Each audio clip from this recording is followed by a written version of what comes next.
Good afternoon everyone. स्वागत है आप सबका आज के इस वीडियो लेक्चर में। आज के इस वीडियो लेक्चर में हम कक्षा 11वीं के विषय राजनीति विज्ञान के तीसरे चैप्टर समानता के अध्याय का परिचय करेंगे और जानने की कोशिश करेंगे समानता के बारे में मुख्य विचार क्या क्या है। तो आइए शुरू करते हैं इस वीडियो लेक्चर को।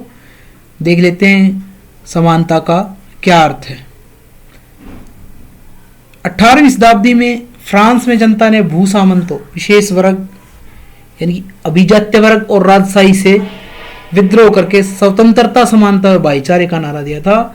और सबसे शुरू में स्वतंत्रता, समानता, भाईचारा फ्रांस में मांग की गई थी। इसमें एक शब्द आया है अभिजात्य वर्ग।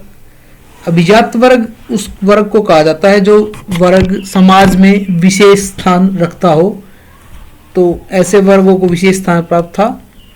आगे हम समानता के बारे में देखते हैं। समानता का क्या अर्थ है। समानता में मुख्य रूप से चीज जो सम्मिलित है, विशेष अधिकारों का अभाव, मतलब कि समाज के किसी भी वर्ग के पास कोई भी विशेष अधिकार नहीं होने चाहिए, सबके पास समान अधिकार होने चाहिए। प्लस सबको विकास के समान अवसर, व्यक्तियों को जाति, धर्म, रंग, वंश, लिंग, जन्म स्थान, बिना इनके भेदभाव के सबको विकास के समान अवसर प्राप्त होने चाहिए।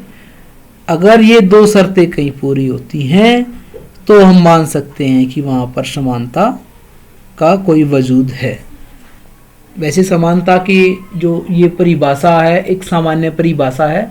समानता अपने अर्थ में काफ़ी कुछ समाये हुए हैं। ये हम जो अर्थ है वो हमने सिर्फ समझने के लिए कहा है कि समानता जहाँ पर विशेष अधिकारों का अभाव हो और सब व्यक्तियों को अपने विकास के समान अवसर प्राप्त हों तो हम समानता मान सकते हैं। समानता है मौलिक अधिकारों में बहुत महत्वपूर्ण स्थान है। एक अधिकार के रूप में समानता का अधिकार सबसे पहले में दिया गया है। और समानता का दावा है कि समानता मानवता के कारण सभी मनुष्य समान महत्व और सम्मान के अधिकारी हैं।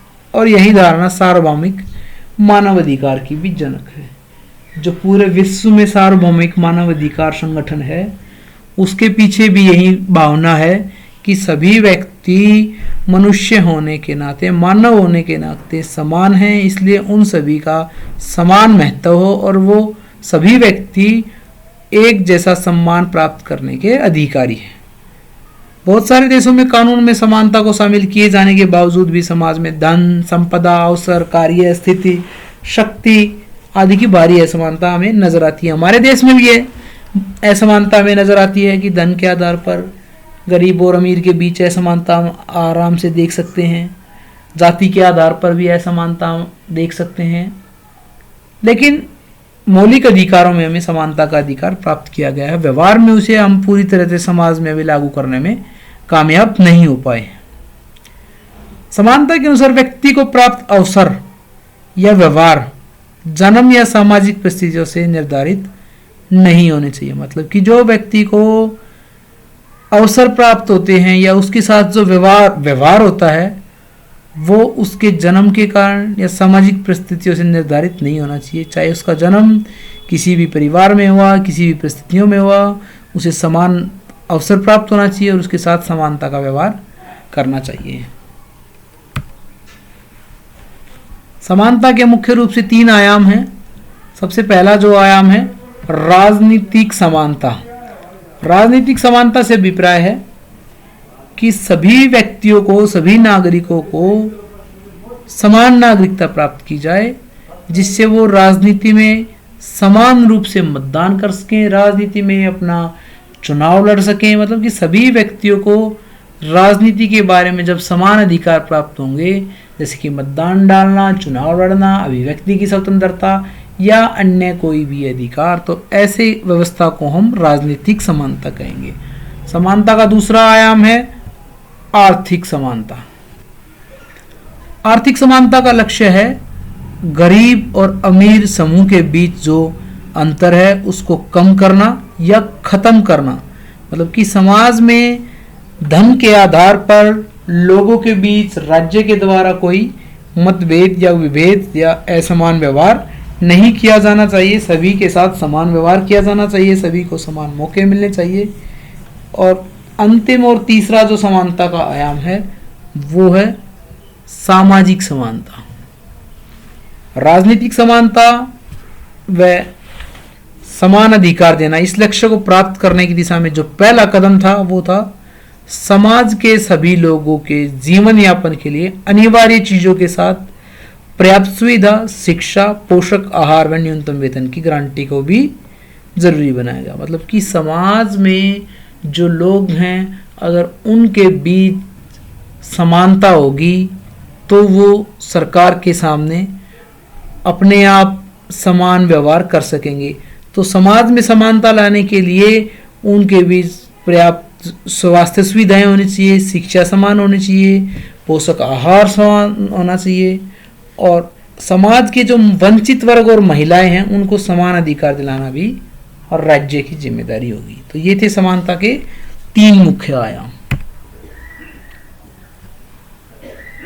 अब असमानता और विशेष अधिकारों की समाप्ति करके समानता की स्थापना करने का प्रयास किया गया। जब समाज में ये 3 आयाम निर्धारित कर लिए गए तो राज्य में समानता लाने के लिए असमानता और विशेष अधिकारों को समाप्त करके समानता की स्थापना करने का प्रयास किया गया।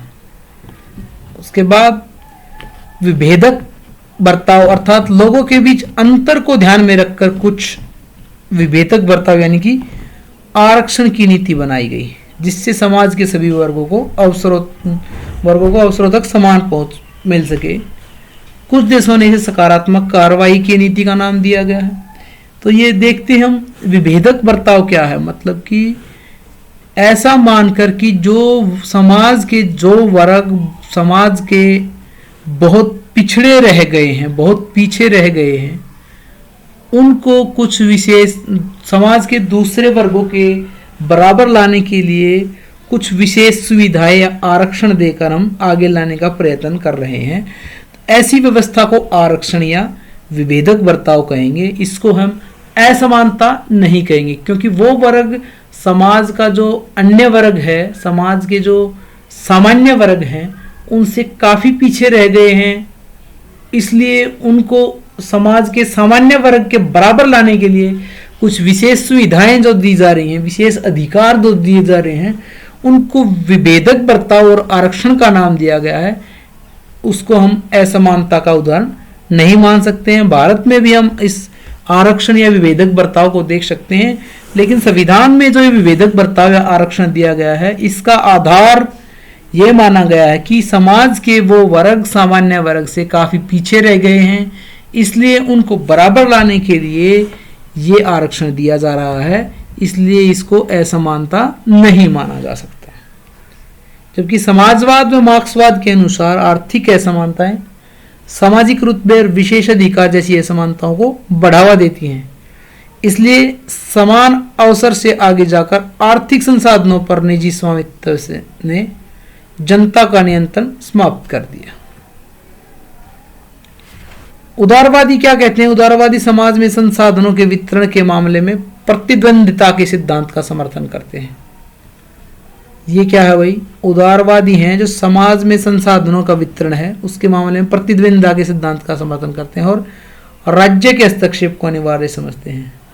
मतलब कि वर्तमान समय में हमें समाज में जो संसाधनों का वितरण है उसमें काफ़ी भेदभाव या असमानता देखने को मिलती है और लोगों के बीच प्रतिद्वंदिता यानी कि प्रतियोगिता देखने को मिलती है। अधिक से अधिक व्यक्ति अधिक से अधिक संसाधनों पर कब्जा करना चाहते हैं। इसलिए राज्य के ने हस्तक्षेप करके जो व्यक्ति काफ़ी पिछड़े हुए हैं उनके लिए व्यवस्था करनी है और जिन व्यक्तियों के पास आवश्यकता से अधिक संसाधन है उनसे वो संसाधन लेकर जिन लोगों के पास बिल्कुल संसाधन नहीं है उनको देने हैं। ऐसा उदारवादियों की मान्यता है।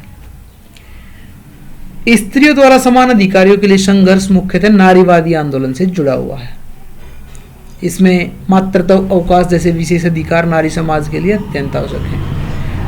जो हमारे समाज में मातृत्व अवकाश की व्यवस्था की गई है वो भी सिर्फ नारियों के लिए की गई है। मतलब एक जो नारीवाद के आलोचक हैं वो इसको कहते हैं कि जब एक तरफ तो नारीवादी हैं पुरुष और स्त्री की समानता की मांग करते हैं। दूसरी तरफ नारीवादी नारी होने के नाते मातृत्व अवकाश की मांग करते हैं। तो ये एक प्रकार की असमानता मानते हैं जो नारीवादी के आलोचक हैं, लेकिन वास्तव में ये वही बात है, विभेदक बर्ताव है।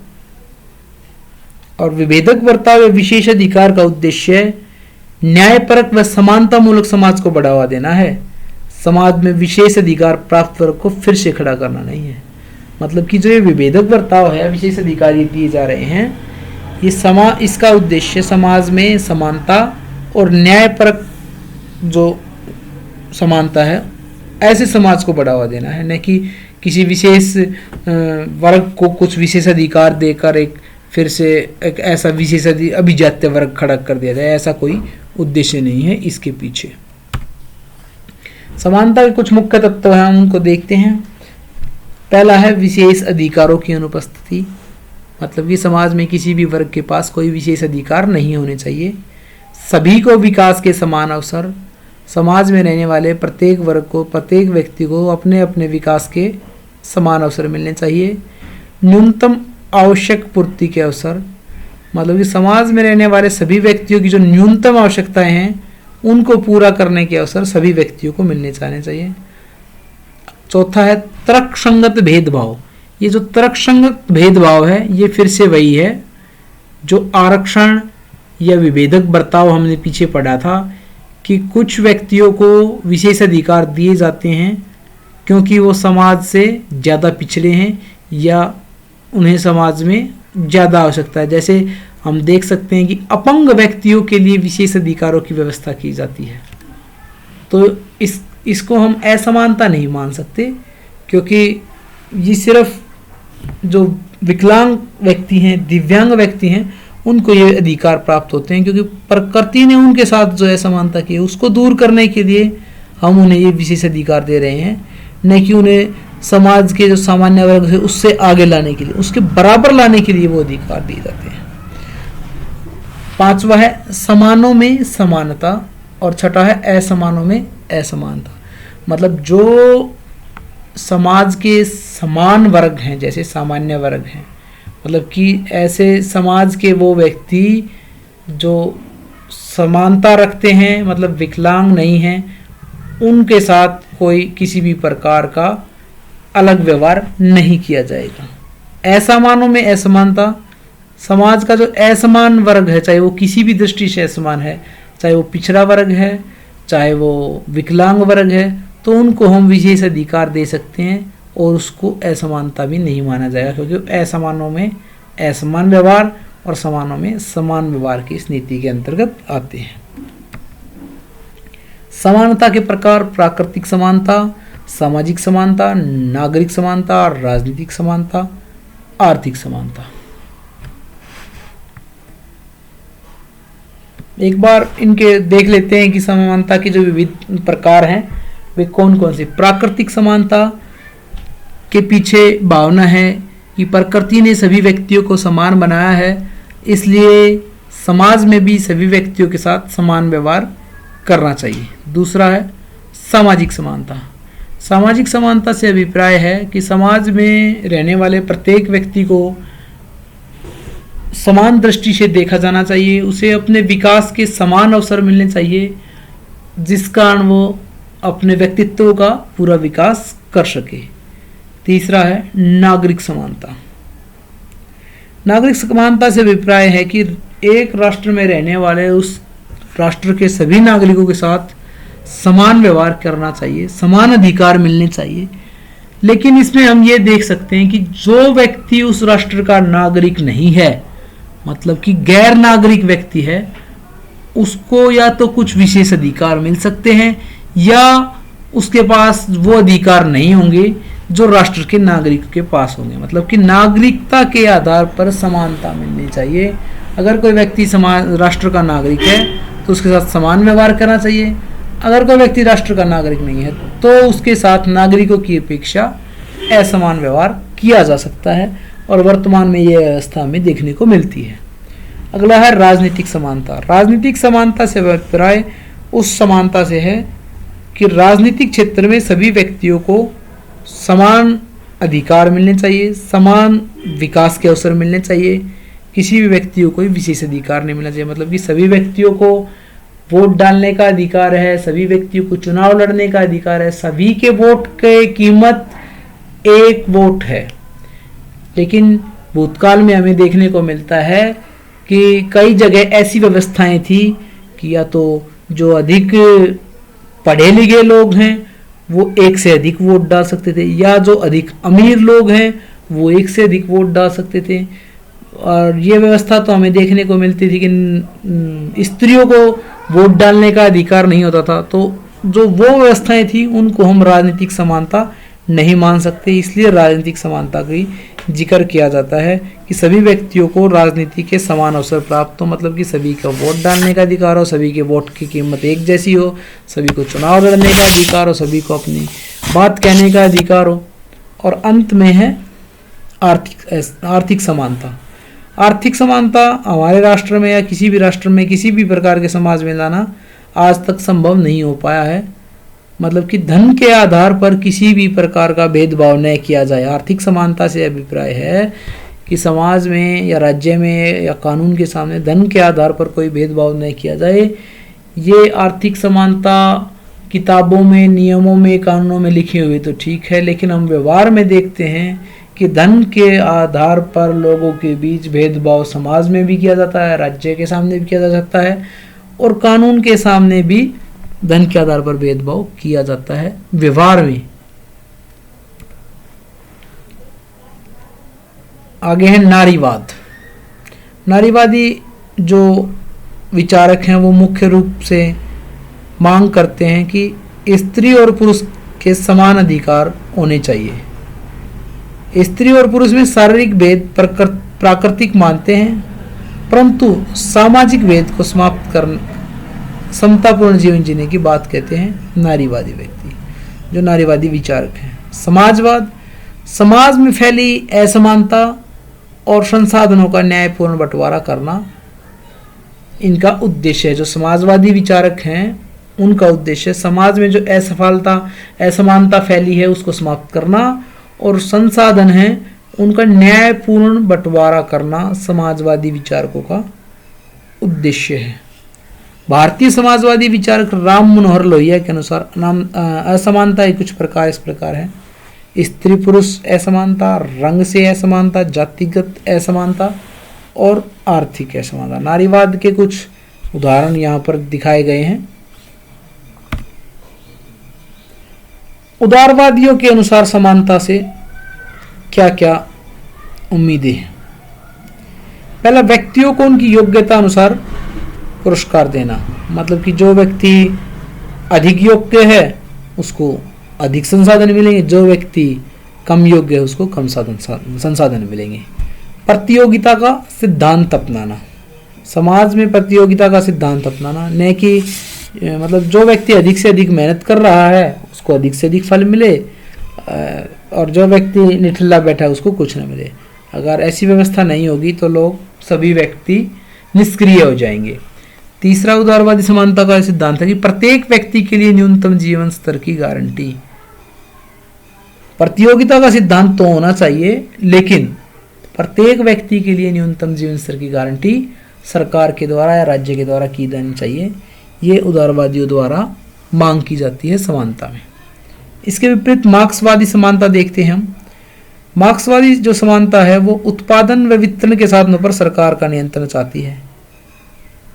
मतलब कि किसी निजी व्यक्ति का किसी भी उत्पादन और वितरण के साधन पर नियंत्रण न हो, बल्कि सामूहिक सार्वजनिक सरकार का नियंत्रण होना चाहिए उत्पादन व वितरण के साधनों पर। दूसरा मार्क्सवादी समानता, सबको विकास के समान अवसर मिलने चाहिए। मतलब कि मार्क्सवाद जो मुख्य रूप से आधारित है दो वर्गों के सिद्धांत पर आधारित है। मार्क्सवाद का मानना है कि पूरा समाज दो वर्गों में बटा हुआ है, एक शोषित वर्ग है और दूसरा शोषक वर्ग है, और वो चाहता है कि शोषक वर्ग को समाप्त करके पूरे समाज को वर्ग विहीन समाज बना दें और उस समाज में सबको विकास के समान अवसर प्राप्त होने चाहिए। ये है मार्क्सवादी समानता। राजनीतिक समानता स्थापित करने के कुछ हम उपाय देखते हैं कि किन किन उपायों को अपनाकर हम राजनीतिक समानता है वो स्थापित कर सकते हैं। राजनीतिक समानता स्थापित करने के लिए सबसे पहले समाज में आर्थिक समानता लाना जरूरी है। दूसरी बात, राजनीतिक शिक्षा का प्रसार होना जरूरी है। मतलब जब तक कि राजनीतिक शिक्षा का प्रसार नहीं होगा तब तक राजनीतिक समानता नहीं लाई जा सकती। तीसरा, कानून का शासन, प्रेस की स्वतंत्रता, और पांचवा है लोकतांत्रिक शासन। राजनीतिक समानता लाने के लिए लोकतांत्रिक शासन की भी आवश्यकता है। बिना लोकतंत्र को स्थापित किए हम किसी भी समाज में राजनीतिक समानता नहीं ला सकते हैं। इसके बाद आर्थिक समानता स्थापित करने के कुछ उपाय हैं। जबकि राजनीतिक समानता जो स्थापित करने के उपाय हमने पढ़े थे उनमें पढ़ा था कि आर्थिक समानता होनी चाहिए। तो अब हम पढ़ेंगे कि आर्थिक समानता कैसे लाएं। आर्थिक समानता लाने के लिए धन का न्याय उचित वितरण करना चाहिए। उत्पादन के साधनों पर सरकार का नियंत्रण होना चाहिए। सीमित संपत्ति का अधिकार होना चाहिए, मतलब कि आवश्यकता से अधिक संपत्ति रखने का अधिकार किसी व्यक्ति को नहीं होना चाहिए, ऐसा माना जाता है। आर्थिक सुरक्षा होनी चाहिए सभी व्यक्तियों की, और समान काम के लिए समान वेतन मिलना चाहिए। हम आज के समाज में, वर्तमान समाज में भी यह देखते हैं कि स्त्री व पुरुषों को समान काम के लिए समान वेतन नहीं मिल पाता है। खासकर प्राइवेट सेक्टर में, जो निजी उद्योग हैं या निजी क्षेत्र है, उसमें स्त्री व पुरुष के काम में हमें असमानता देखने को मिलती है। मतलब कि समान काम के लिए असमान वेतन हमें देखने को मिलता है। भारत सरकार द्वारा सामाजिक समानता के कुछ उपाय किए गए हैं। समाज में जो समानता स्थापित करने के लिए भारत सरकार ने कुछ नियम बनाए हैं, उनको हम एक बार देख लेते हैं कौन कौन से हैं। सबसे पहले अनुच्छेद 14 में कानून के समक्ष समानता का वर्णन किया गया है कि सभी व्यक्तियों को कानून के समक्ष समान समझा जाएगा। दूसरा, अनुच्छेद 17 में अस्पृश्यता का अंत कर दिया गया है। मतलब कि अस्पृश्यता को मानने वाले व्यक्ति के खिलाफ कानूनी कार्रवाई की जाएगी और उसे सजा दी जाएगी। ये अनुच्छेद 17 में इसका वर्णन किया गया है। तीसरा, संसद तथा विधानसभाओं में SC ST के अंतः स्थान आरक्षित कर दिए गए हैं। ये भी भारत के समाज में समानता लाने के लिए किया गया है। विधानसभाओं की सीटों में SC और ST के कुछ स्थान आरक्षित कर दिए गए हैं। चौथा है, सरकारी सेवाओं में भी SC ST OBC को आरक्षण दे दिया गया है। ये भी मतलब कि SC ST और OBC वर्ग को समाज के पिछड़े वर्ग समझा जाता है और उनको समाज के सामान्य वर्ग के बराबर लाने के लिए सरकारी सेवाओं में भी आरक्षण दिया गया है। संसद और विधानसभाओं में भी उनकी सीटों का आरक्षण किया गया है। इसके अलावा महिलाओं के समाज में समानता लाने के लिए, महिलाओं को समाज में समान अधिकार दिलाने के लिए 33% आरक्षण महिलाओं के लिए, इसकी भी व्यवस्था समाज में कानून में की गई है भारतीय सरकार द्वारा। तो आज का यह वीडियो लेक्चर यही समाप्त होता है। Thanks for watching.